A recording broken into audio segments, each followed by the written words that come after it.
En Leganés es ahora más fácil. Llama a Ensule e infórmate. Cinemanía, tus películas favoritas en cine DVD. Departamento Comercial 0034 64 24 51 666. Paramount Radio. In 1981, a film arrived that changed the way we thought about soundtracks.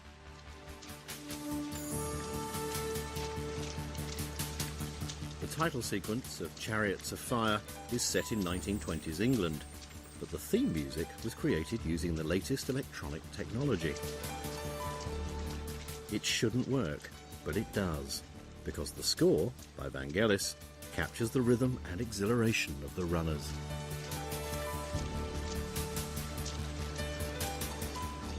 My interest in it was not to create a symphony orchestra, which I can, it's very easy, but to go further than that and do things that the symphony orchestra can't do.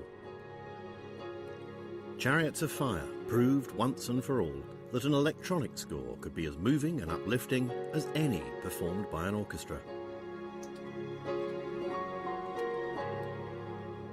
Vangelis is one of a series of pioneering composers and filmmakers who have used new technology to expand the possibilities of the soundtrack, giving us music that sounds like nothing we've ever heard before. Even showing how sound effects can be used like an orchestra. The sound of Formula One race cars is the main components. How far can the boundaries be pushed when it comes to film music? Or indeed our very idea of how a film should sound?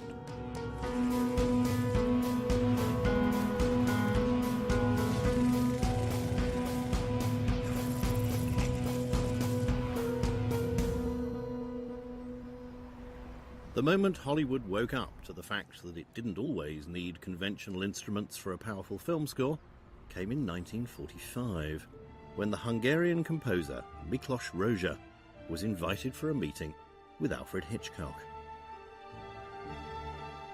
Hitchcock thought Rozsa would be ideal for his new project, Spellbound, a psychological thriller starring Ingrid Bergman and Gregory Peck.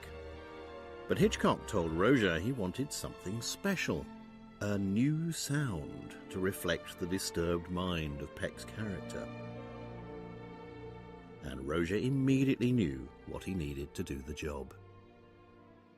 It was one of these, a theremin, an early electronic musical instrument developed over 90 years ago as a byproduct of research by Russia's fledgling communist government, and named after its creator, Leon Theremin.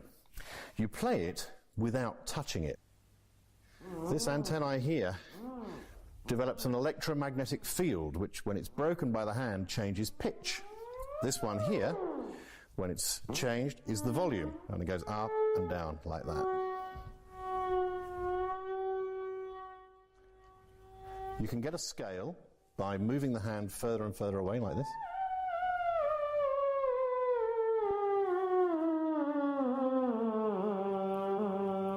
You get the vibrato just with the finger movement.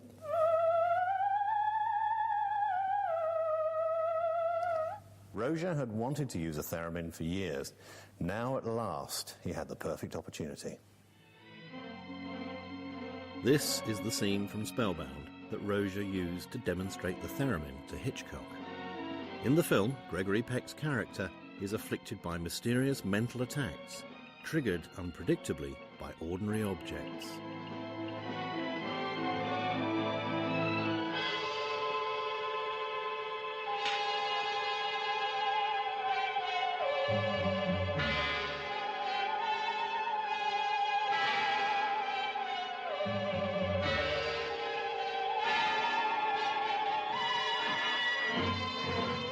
Rozsa uses the theremin as a recurring musical symbol, a leitmotif for Peck's attacks.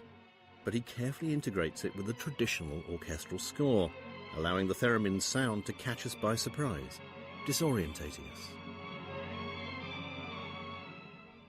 Rozsa went straight on to feature the theremin in his next score.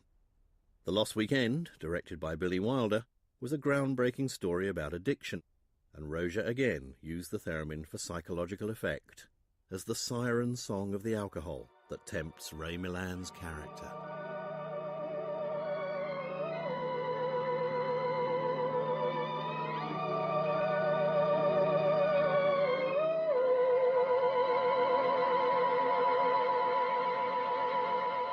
The result is, I'd say, just a little too similar to Spellbound.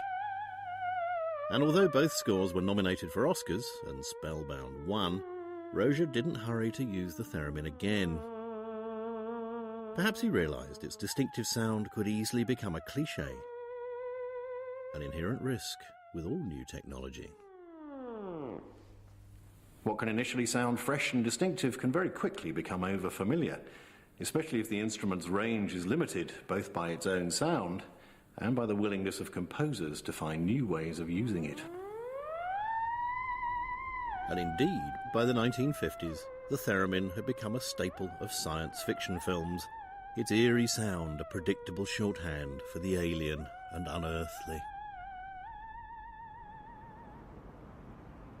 Institutions like the Griffith Observatory, overlooking Hollywood, might have been feeding the public's imagination about what other worlds might look like, but nobody seemed too bothered about what they might actually sound like. Until, in 1956, a film tried to give us a sense of just that, and to this day, it boasts one of the most radical soundtracks ever created. Our first glimpse of the alien world in MGM's Forbidden Planet showcases the film's imaginative production design and visual effects. But what we're listening to are sounds that really had never been heard before.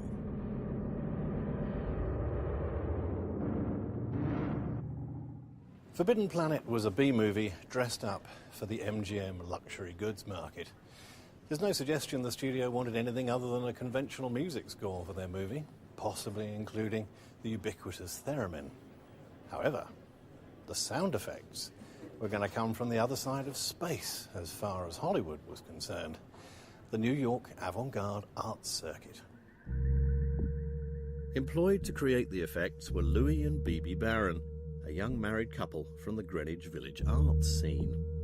The Barrons didn't use musical instruments, but generated unique sounds using electronic circuits. Seen up close, their improvised equipment has a science fiction quality all of its own.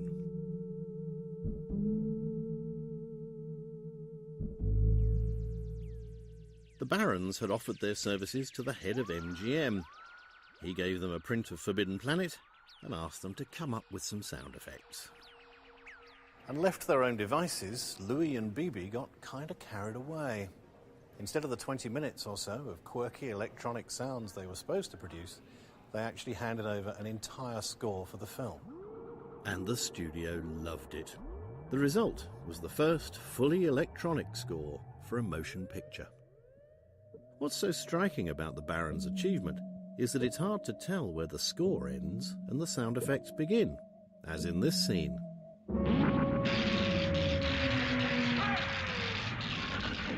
It gives the film a remarkably fluid soundscape.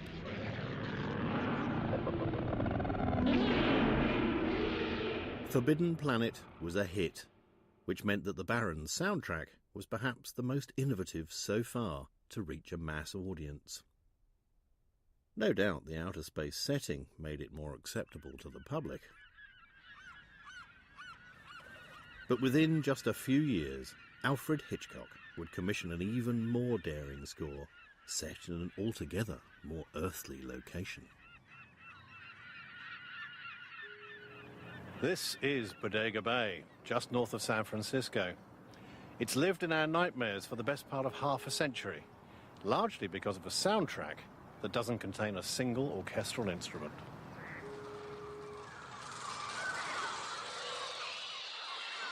All we hear over the opening titles of The Birds are heightened, harsh calls and beating wings. Not music we can recognise or use to glean any information about the film. It puts us straight outside our comfort zone.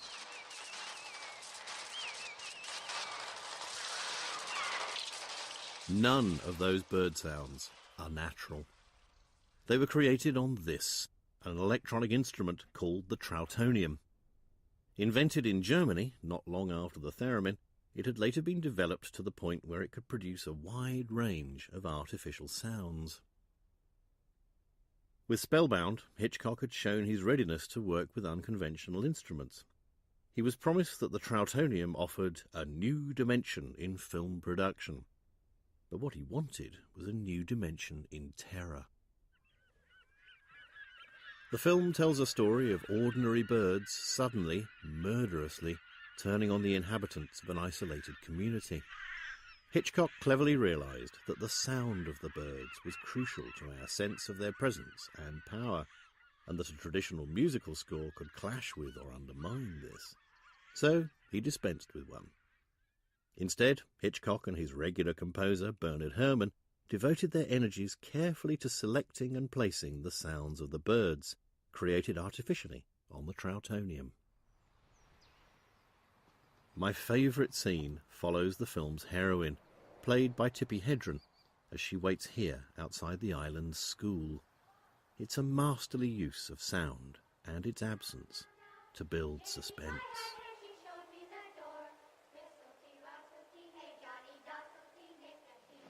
We know that the bird attack is imminent, and Hitchcock, as always, plays with our expectations. Indeed, plays us, the audience, like an orchestra. He drops in some sound, that relentless song that the children are singing, their vulnerability all too exposed. But nothing compared to what we're going to get. For from silence to the electronic onslaught of that attack, what we're about to hear is astonishing.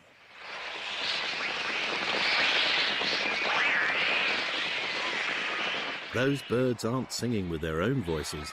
They've got behind them sounds from the pit of hell, their murderous shrieks indistinguishable from the children's terrified ones.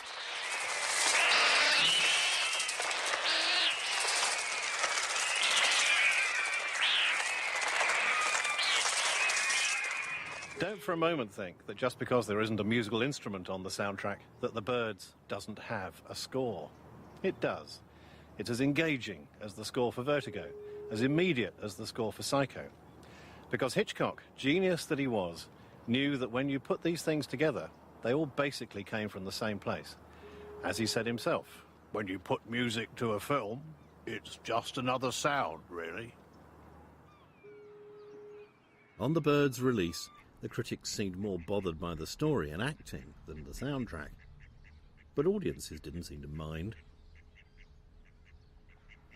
And for filmmakers, Hitchcock had opened up two exciting possibilities. He'd proved that sound effects could be as powerful as music in telling a story. And he'd showcased the potential of electronic instruments, which were becoming increasingly sophisticated as the decade went on. Within just a few years, both these possibilities would be explored in very different films.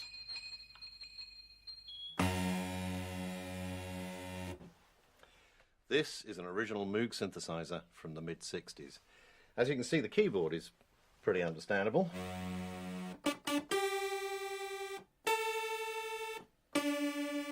Albeit only one note at a time. But it's this huge set of modules here that gives you the sounds and changes them. And if you think of the variety of options you have with all these here, in order to understand this, you really have to have as much of a scientist's mind as a composer's. But in the mid-1960s in New York, a young man emerged who had both. Now I'll patch this up here into one of my output modules and try and show you how with these primitive sounds we start to get some very musical sounding things. First of all, here's a Walter Carlos had been a musical prodigy who went on to study physics and music and was an early user of the Moog synthesizer, helping to advise on its development. High fidelity system. And by hitting a note on the keyboard now, I'm connected up so I'll hear that one sound. It's a very low sound. It's very And in 1968, Carlos used the Moog to create something rather extraordinary. Switched on Bach, an electronic rendition of the composer's music, which went on to be a best-selling album.